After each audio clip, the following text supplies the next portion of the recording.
Hi friends, ಕ್ವಿಕ್ಕಾಗಿ ಏನಾದರೂ snacks ತಿನ್ನಬೇಕು ಅಂದಾಗ, ಡಿಫ್ರೆಂಟ್ ಆದ ಟೇಸ್ಟ್ನಲ್ಲಿ ಸ್ನ್ಯಾಕ್ಸ್ ಮಾಡಬೇಕು ಅಂದಾಗ ಇದನ್ನು ಟ್ರೈ ಮಾಡಿ ನೋಡಿರಿ.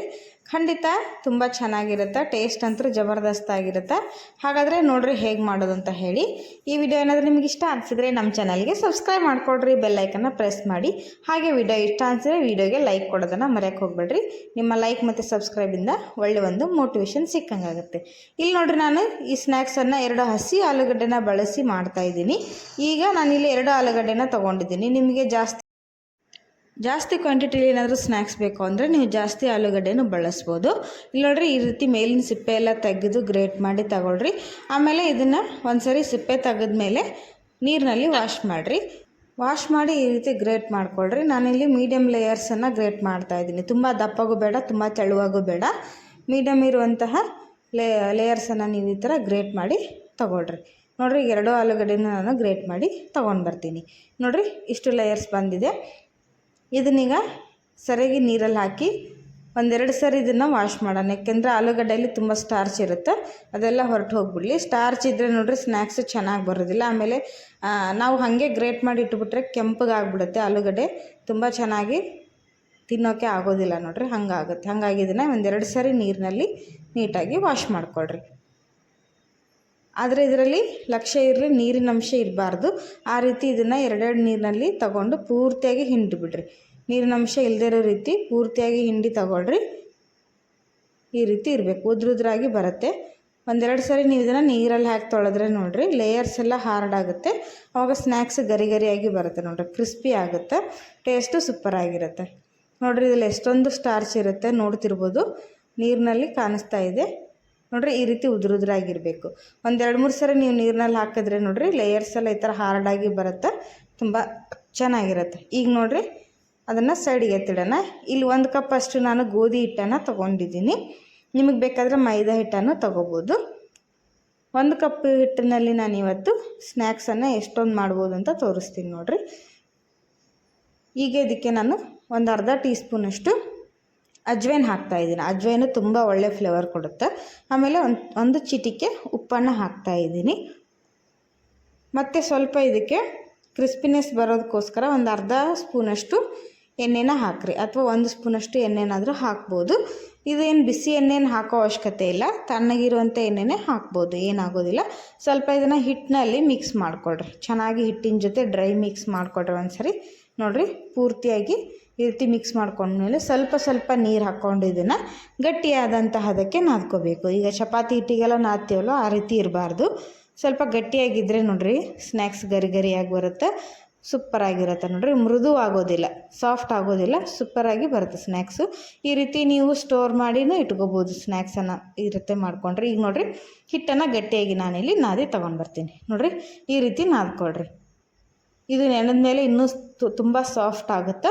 ಈ ರೀತಿ ನಾದ್ಕೊಂಡ್ಮೇಲೆ ಇದರಿಂದ ಒಂದು 5-10 ನಿಮಿಷ, ಟೈಮ್ ಇದ್ದರೆ ಒಂದು 10-15 ನಿಮಿಷ ನೆನೆಯಕ್ಕೆ ಬಿಡೋಣ. ಈಗ ನೆನೆಯಕ್ಕೆ ಇಡೋಣ ಸೈಡಿಗೆ. ಈಗ ಒಂದು ಕಡಾಯಿನ ಬಿಸಿ ಮಾಡೋಕ್ಕೆ ಇಟ್ಟಿದ್ದೀನಿ ಆಲ್ರೆಡಿ ನಾನು. ಇದಕ್ಕೆ 1 ಸ್ಪೂನಷ್ಟು ಎಣ್ಣೆನ ಹಾಕ್ತಾಯಿದ್ದೀನಿ. ತುಂಬ ಎಣ್ಣೆಯನ್ನು ಹಾಕೋದು ಬೇಡ, 1 ಸ್ಪೂನ್ ಹಾಕಿದರೆ ಸಾಕು. ಜಸ್ಟ್ ನಾವು ಇದನ್ನು ಸ್ಟಿರ್ ಫ್ರೈ ಮಾಡೋದಿರುತ್ತೆ, ಹಾಗಾಗಿ ಎಣ್ಣೆ ಏನು ಜಾಸ್ತಿ ಬೇಕಾಗೋದಿಲ್ಲ ಒಗ್ಗರಣೆಗೆ. ಇಲ್ಲಿ ನೋಡಿರಿ, ಸಣ್ಣಗೆ ಕಟ್ ಮಾಡಿದಂಥ ಒಂದು ಮೀಡಿಯಮ್ ಸೈಜ್ನ ಉಳ್ಳಾಗಡ್ಡಿನ ಕಟ್ ಮಾಡಿ ತೊಗೊಂಡಿದ್ದೀನಿ. ನೋಡಿರಿ, ಈ ರೀತಿ ಪೂರ್ತಿ ಫೈನಾಗಿ ಕಟ್ ಮಾಡಿ ತೊಗೊಳ್ರಿ. ನಿಮ್ಗೆ ಎಷ್ಟು ಸಾಧ್ಯನೋ ಅಷ್ಟು ಸಣ್ಣಗೆ ಕಟ್ ಮಾಡಿ ತೊಗೊಳ್ರಿ, ಆವಾಗ ತುಂಬ ಚೆನ್ನಾಗಿ ಬರುತ್ತೆ. ದಪ್ಪಕ್ಕೆಲ್ಲ ಕಟ್ ಮಾಡೋಕ್ಕೆ ಹೋಗಬೇಡ್ರಿ, ಈ ರೀತಿ ಸಣ್ಣಗೆ ಕಟ್ ಮಾಡಿರಿ. ಆಮೇಲೆ ಸ್ವಲ್ಪ ನಾನಿಲ್ಲಿ ಕರಿಬೇವು ಸೊಪ್ಪನ್ನು ಸಹಿತ ಕಟ್ ಮಾಡಿ ಹಾಕ್ತಾಯಿದ್ದೀನಿ. ಒಳ್ಳೆ ಫ್ಲೇವರ್ ಕೊಡುತ್ತೆ ಕರಿಬೇವು. ನೋಡಿರಿ, ತುಂಬ ಚೆನ್ನಾಗಿರುತ್ತೆ. ಇದ್ದರೆ ಮಿಸ್ ಮಾಡೋಕ್ಕೆ ಹೋಗ್ಬಿಡ್ರಿ, ಹಾಕಿರಿ. ಆಮೇಲೆ ಇಲ್ಲಿ ನಾನು ಗ್ರೀನ್ ಕ್ಯಾಪ್ಸಿಕಮನ್ನು ತೊಗೊಂಡಿದ್ದೀನಿ, ಅದನ್ನು ಒಂದನ್ನು ಬಳಸ್ತಾ ಇದ್ದೀನಿ. ನಿಮಗೆ ಜಾಸ್ತಿ ಏನಾದರೂ ಇಷ್ಟ ಇದ್ದರೆ ನೀವು ಜಾಸ್ತಿನೂ ಬಳಸ್ಬೋದು. ಆದಷ್ಟು ಸಣ್ಣಗೆ ಕಟ್ ಮಾಡಿ ಹಾಕ್ಕೊಳ್ರಿ ಅದನ್ನು ಸಹಿತ. ಈಗ ಇದನ್ನು ಜಸ್ಟ್ ಫ್ರೈ ಮಾಡ್ತಾಯಿದ್ದೀನಿ ನಾನು. ತುಂಬ ಹೊತ್ತು ಫ್ರೈ ಮಾಡೋ ಅವಶ್ಯಕತೆ ಇಲ್ಲ, ಯಾಕಂದರೆ ಇದು ಕ್ಯಾಪ್ಸಿಕಮ್ ಏನಿರುತ್ತೆ ನೋಡಿರಿ, ಸ್ವಲ್ಪ ಕ್ರಂಚಿನೆಸ್ ಜಾಸ್ತಿ ಇರುತ್ತೆ. ಜಾಸ್ತಿ ಫ್ರೈ ಮಾಡಿದರೆ ಅದು ಹೊರಟು ಹೋಗ್ಬಿಡುತ್ತೆ. ರುಚಿಗೆ ತಕ್ಕಷ್ಟು ಉಪ್ಪನ್ನು ಹಾಕಿರಿ. ಉಪ್ಪು ಹಾಕಿಂದ ಬೇಗನೆ ಫ್ರೈ ಆಗುತ್ತೆ. ನೋಡಿರಿ, ಸ್ವಲ್ಪ ಇದಕ್ಕೆ 1 ಚಿಟಿಕೆ ಅರಿಶಿನ ಪುಡಿನೂ ಹಾಕ್ತಾಯಿದ್ದೀನಿ ನಾನು. ಅರಿಶಿನ ಪುಡಿನ ಈಗ ಒಗ್ಗರಣೆಯಲ್ಲಿ ಹಾಕಿರಿ, ಆವಾಗ ಕಲರ್ ತುಂಬ ಚೆನ್ನಾಗಿ ಬರುತ್ತೆ. ನೋಡಿರಿ, ನಾವಿಲ್ಲಿ ಎಣ್ಣೆ ಒಗ್ಗರಣೆ ಏನು ಕೊಟ್ಟಿರ್ತೀವಲ್ವ ಅದರಲ್ಲಿ ಹಾಕೋದ್ರಿಂದ ಕಲರು ಸೂಪರಾಗಿ ಬರುತ್ತೆ. ನೋಡಿರಿ, 1-2 ನಿಮಿಷ ಈ ರೀತಿ ಇದನ್ನು ಫ್ರೈ ಮಾಡ್ತಾ ಬೇಯಿಸ್ಕೊಳ್ರಿ. ಈಗ ಇದಕ್ಕೆ ನಾನು ಫಸ್ಟೇನು ಆಲೂಗಡ್ಡೆ ಲೇಯರ್ಸ್ ಮಾಡಿ ರೆಡಿ ಇಟ್ಕೊಂಡಿದ್ವಲ್ವ, ಎರಡು ಮೂರು ಸತಿ ನೀರಿನಲ್ಲಿ ವಾಶ್ ಮಾಡಿದ್ರು ಸಹಿತ ನೋಡಿರಿ ಒಂದು 10 ನಿಮಿಷ ಆದರೂ ನಾನೀಗ ಇದನ್ನು ಇಟ್ಟಿದ್ದೆ ಸೈಡಿಗೆ, ಏನೂ ಆಗಿಲ್ಲ, ಕೆಂಪಗಾಗಿಲ್ಲ ನೋಡಿರಿ, ತುಂಬ ಚೆನ್ನಾಗಿದೆ. ಈಗ ಇದನ್ನು ಹಾಕಿ ಚೆನ್ನಾಗಿ ಫ್ರೈ ಮಾಡಿಕೊಡ್ರಿ. ಇದ್ರ ಹಸಿ ವಾಸನೆ ಏನಿರುತ್ತೆ ನೋಡಿರಿ ಅದೆಲ್ಲ ಹೋಗೋವರೆಗೂ ಈ ಥರ ಮಿಕ್ಸ್ ಮಾಡ್ತಾ ಫ್ರೈ ಮಾಡಿಕೊಡ್ರಿ, ಸೂಪರಾಗುತ್ತೆ. ಜಾಸ್ತಿ ಎಣ್ಣೆಯನ್ನು ಹಾಕೋದು ಬೇಡ, ನಾವೇನು 1 ಸ್ಪೂನಲ್ಲಿ ಹಾಕಿದ್ವಲ್ವ ಅದರಲ್ಲೇ ಫ್ರೈ ಮಾಡಿಕೊಡ್ರಿ, ಟೇಸ್ಟಿಯಾಗಿ ಬರುತ್ತೆ. ಈಗ ನೋಡಿರಿ ಇದಕ್ಕೆ ಇನ್ನೂ ಸ್ಪೈಸಸನ್ನು ಆ್ಯಡ್ ಮಾಡೋಣ. 1 ಸ್ಪೂನಷ್ಟು ನಾನು ಅಚ್ಚ ಖಾರದ ಪುಡಿನ ಹಾಕ್ತಾಯಿದ್ದೀನಿ, ಖಾರಕ್ಕೆ ಬೇಕಾದಷ್ಟು ನೋಡಿ ಹಾಕಿರಿ. ಅರ್ಧ ಸ್ಪೂನಷ್ಟು ಧನಿಯಾ ಪುಡಿನ ಹಾಕ್ತಾಯಿದ್ದೀನಿ, ಮತ್ತು ಒಂದು ಅರ್ಧ ಸ್ಪೂನಷ್ಟು ಗರಂ ಮಸಾಲ ಹಾಕ್ತಾಯಿದ್ದೀನಿ. ನಿಮ್ಮ ಹತ್ರ ಇನ್ನೂ ಯಾವುದಾದ್ರೂ ಮಸಾಲೆ ಇದ್ದರೆ ನೀವು ಹಾಕ್ಕೋಬೋದು, ಅಥವಾ ನಿಮ್ಗೆ ಇಷ್ಟವಾದಂಥ ಮಸಾಲೆಗಳನ್ನು ಆ್ಯಡ್ ಮಾಡ್ಬೋದು. ನಾನಿಲ್ಲಿ ಜಸ್ಟ್ ಸಿಂಪಲ್ ಆಗಿರುವಂತಹ ಮಸಾಲ ನಮ್ಮ ಮನೇಲಿ ಏನು ಅವೈಲೇಬಲ್ ಇರುತ್ತೋ ಅದೇ ಮಸಾಲಾನ ಯೂಸ್ ಮಾಡಿ ಮಾಡ್ತಾಯಿದ್ದೀನಿ. ನೀವು ಬೇಕಾದರೆ ಬ್ಲ್ಯಾಕ್ ಪೆಪ್ಪರ್ ಪುಡಿ ಹಾಕ್ಬೋದು, ಅಥವಾ ಆಮ್ಚೂರು ಪುಡಿ ಆದರೂ ಹಾಕ್ಬೋದು ನೋಡಿರಿ, ಅಥವಾ ಚಾಟ್ ಮಸಾಲನಾದರೂ ಹಾಕ್ಬೋದು. ನಿಮ್ಮ ಹತ್ರ ಇದ್ದರೆ ಹಾಕಿರಿ. ಇದನ್ನು ಚೆನ್ನಾಗಿ 1-2 ನಿಮಿಷ ಅದನ್ನು ಮಿಕ್ಸ್ ಮಾಡ್ತಾ ಫ್ರೈ ಮಾಡಿ ಇದನ್ನು ತಣ್ಣಗಾಗಕ್ಕೆ ಸೈಡಿಗೆ ಎತ್ತಿಡೋಣ. ಇಲ್ಲಿ ನೋಡಿರಿ ನಾವು ಹಿಟ್ಟನ್ನು ನೆನೆಯಕ್ಕೆ ಇಟ್ಟಿದ್ವಲ್ಲ, ಫಸ್ಟು ಒಂದು 10 ನಿಮಿಷ ಆದಮೇಲೆ ಚೆನ್ನಾಗಿ ನೆನೆದಿದೆ. ಈಗ ನೋಡಿರಿ ತುಂಬ ಚೆನ್ನಾಗಿ ಸಾಫ್ಟಾಗಿ ಬಂದಿದೆ. ಇನ್ನು ನಾವು ನಾದಬೇಕಾದ್ರೆ ತುಂಬ ಗಟ್ಟಿಯಾಗಿತ್ತು, ಇವಾಗ ಸಾಫ್ಟ್ ಆಗಿದೆ. ಈಗ ನೋಡಿರಿ ಫಸ್ಟು ಫ್ಲೋರಿಗೆಲ್ಲ ಹಿಟ್ಟನ್ನು ಸ್ವಲ್ಪ ಡಸ್ಟ್ ಮಾಡಿಬಿಡ್ರಿ, ಡ್ರೈ ಹಿಟ್ಟು ಹಾಕಿ ಚೆನ್ನಾಗಿ ಇದನ್ನು ಲಟ್ಟಿಸ್ಕೊಳ್ರಿ. ನಾವು ಚಪಾತಿ ಲಟ್ಟಿಸ್ಕೊತೀವಲ್ಲ ಅಷ್ಟು ತೆಳ್ಳಗಿರಬೇಕು. ತುಂಬ ದಪ್ಪಾಗೆ ಲಟ್ಸೋಕ್ಕೆ ಹೋಗ್ಬೇಡ್ರಿ, ತುಂಬ ತೆಳುವಾಗಂತೂ ಲಟ್ಸೋಕ್ಕೆ ಹೋಗ್ಬೇಡ್ರಿ, ಯಾಕಂದರೆ ಕಟ್ಟಾಗ್ಬಿಡುತ್ತೆ. ಸ್ನ್ಯಾಕ್ಸ್ ಮಾಡಬೇಕಾದ್ರೆ ಫಿಲ್ಲಿಂಗ್ ಮಾಡಬೇಕಾದ್ರೆ ಕಟ್ಟಾಗುತ್ತೆ. ಹಾಗಾಗಿ ನೀವು ಚಪಾತಿ ಲಟ್ಸೋ ರೀತಿಯೇ ಲಟ್ಟಿಸ್ಬೇಕು. ತುಂಬ ದಪ್ಪಗೂ ಬೇಡ, ತುಂಬ ತೆಳ್ಳಗೂ ಬೇಡ, ಈಕ್ವಲ್ ಆಗಿ ಇದನ್ನು ಲಟ್ಟಿಸ್ಕೊಳ್ರಿ.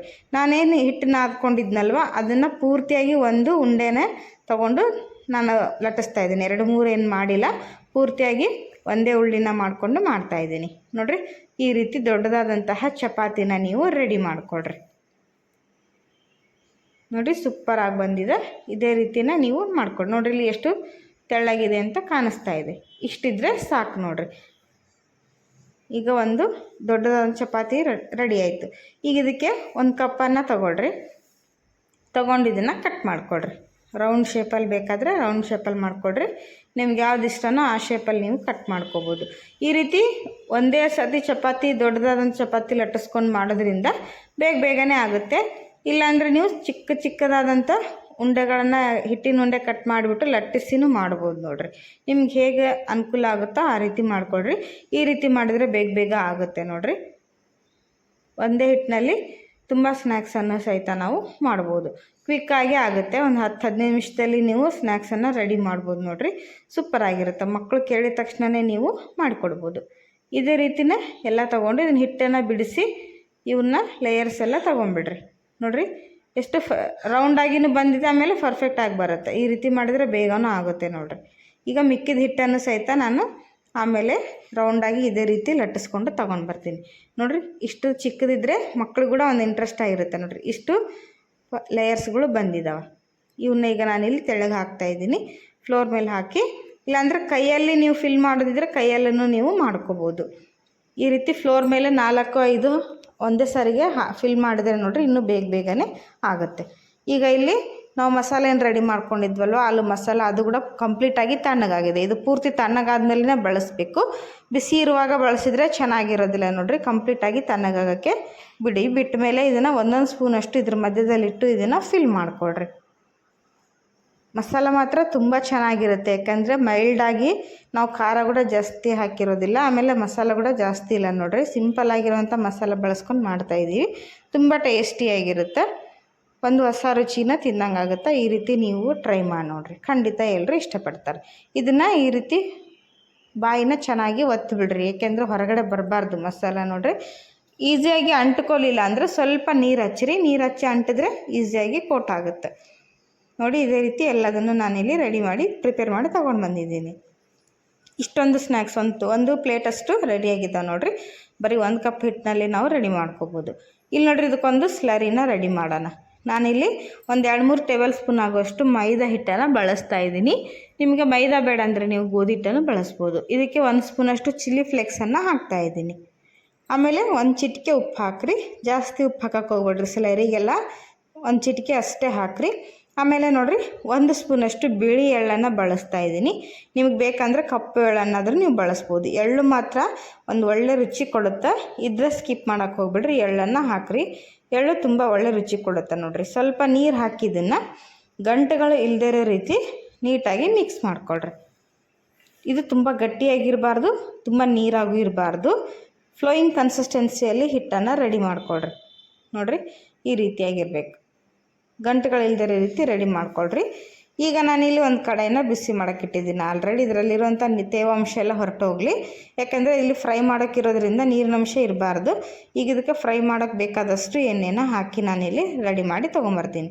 ನಾನಿಲ್ಲಿ ಶಾಲೋ ಫ್ರೈ ಮಾಡ್ತಾಯಿದ್ದೀನಿ, ಡೀಪ್ ಫ್ರೈ ಮಾಡ್ತಾಯಿಲ್ಲ. ಹಾಗಾಗಿ ಸ್ವಲ್ಪ ಒಂದು 3 ಟೇಬಲ್ ಸ್ಪೂನಷ್ಟು ಎಣ್ಣೆನ ಹಾಕಿದ್ದೀನಿ. ಎಣ್ಣೆ ಚೆನ್ನಾಗಿ ಬಿಸಿ ಆಗಲಿ. ಈ ಕಡೆ ನೋಡಿರಿ ಸ್ಲರಿ ಕೂಡ ರೆಡಿಯಾಗಿದೆ, ನಾನು ತೋರಿಸ್ತಾ ಇದ್ದೀನಿ. ಇಲ್ಲಿ ಸ್ನ್ಯಾಕ್ಸ್ ಕೂಡ ಫಿಲ್ ಮಾಡಿ ನಾವು ರೆಡಿ ಮಾಡಿದ್ದೀವಿ. ಈಗ ಇದನ್ನು ಸ್ಲರಿನಲ್ಲಿ ಡಿಪ್ ಮಾಡಿ ಈ ರೀತಿ ನೋಡಿರಿ ತೊಗೋಬೇಕು. ಅಂದರೆ ಒಂದು ಸ್ಪೂನಿಂದ ನಾವು ಈ ಥರ ಎತ್ತಿ ಹಾಕೋದ್ರಿಂದ ಎಕ್ಸ್ಟ್ರಾ ಅದ್ರ ಮೇಲೆ ಏನಾದರೂ ಸ್ಲರಿ ನಿಂತ್ಕೊಂಡಿದ್ರೆ ಎಲ್ಲ ಕೆಳಗೆ ಸೋರ್ಬಿಡುತ್ತೆ. ನೀವು ಈಸಿಯಾಗಿ ಇದನ್ನು ಫ್ರೈ ಮಾಡ್ಕೋಬೋದು. ನೋಡಿರಿ ಈ ರೀತಿ ಸ್ಪೂನಿನಿಂದ ಹಾಕ್ರಿ. ಯಾಕೆಂದರೆ ಕೈಗೆ ಎಣ್ಣೆ ಕೂಡ ಸಿಡಿತಾ ಇರುತ್ತೆ. ನೀವು ಈಸಿಯಾಗಿ ನೀವು ಹಾಕ್ಬೋದು. ಇದೇ ರೀತಿ ಎಲ್ಲದನ್ನು ಡಿಪ್ ಮಾಡಿ ಅದರೊಳಗೆ ಹಾಕಿರಿ. ತುಂಬ ಚೆನ್ನಾಗಿ ಬರುತ್ತೆ. ಸ್ಲರಿ ಡಿಪ್ ಮಾಡೋದ್ರಿಂದ ನೋಡಿರಿ ಎಣ್ಣೆ ಜಾಸ್ತಿ ಅಬ್ಸರ್ವ್ ಮಾಡ್ಕೊಳ್ಳೋದಿಲ್ಲ, ತುಂಬ ಚೆನ್ನಾಗಿ ಒಳಗಡೆ ಬೆಂದಿರುತ್ತೆ. ನೋಡಿ ಇದೇ ರೀತಿ ಎಲ್ಲದನ್ನು ನೀವು ಕೂಡ ಸ್ಲರಿನಲ್ಲಿ ಡಿಪ್ ಮಾಡಿ ಫ್ರೈ ಮಾಡಿಕೊಡ್ರಿ. ಆಮೇಲೆ ಇದು ಚೆನ್ನಾಗಿ 1-2 ನಿಮಿಷ ಇದನ್ನು ಲೋ ಫ್ಲೇಮ್ ಇಟ್ಬಿಡ್ರಿ. ಆವಾಗ ಒಳಗಡೆಯಿಂದನೂ ಸಹಿತ ಕ್ರಿಸ್ಪಿಯಾಗಿ ಫ್ರೈ ಆಗಿರ್ತೈತಿ. ನೋಡಿ ಈಗ ಒಂದು ಸೈಡ್ ಚೆನ್ನಾಗಿ ಬೆಂದಿದ್ದಾವೆ. ಈಗ ಇದನ್ನು ತಿರುಗಿಸಿ ಹಾಕಿ 2 ಕಡೆ ಫ್ರೈ ಮಾಡ್ಕೊಳ್ಳೋಣ. ಸ್ವಲ್ಪ ಬಿಡಿಸಿ ಹಾಕ್ರಿ, ಇಲ್ಲಾಂದರೆ ಸ್ಲರಿನಲ್ಲಿ ಡಿಪ್ ಮಾಡಿರೋದ್ರಿಂದ ಒಂದಕ್ಕೊಂದು ಅಂಟುಕೊಳ್ಳೋ ಚಾನ್ಸಸ್ ಇರುತ್ತೆ. ನೋಡಿರಿ 2 ಕಡೆ ಗೋಲ್ಡನ್ ಬ್ರೌನ್ ಬರೋವರೆಗೂ ಕ್ರಿಸ್ಪಿಯಾಗಿ ಇದನ್ನು ಫ್ರೈ ಮಾಡಿಕೊಂಡ್ರೆ ಸೂಪರ್ ಟೇಸ್ಟಿಯಾದಂತಹ ಸ್ನ್ಯಾಕ್ಸ್ ರೆಡಿ ಆಗುತ್ತೆ. ಹಾಗಾದರೆ ತಡ ಯಾಕೆ, ಇದೇ ರೀತಿ ನಾನು ಎಲ್ಲ ಸ್ನ್ಯಾಕ್ಸ್ ರೆಸಿಪಿಗಳನ್ನು ನಮ್ಮ ಚಾನಲಲ್ಲಿ ಶೇರ್ ಮಾಡಿದ್ದೀನಿ.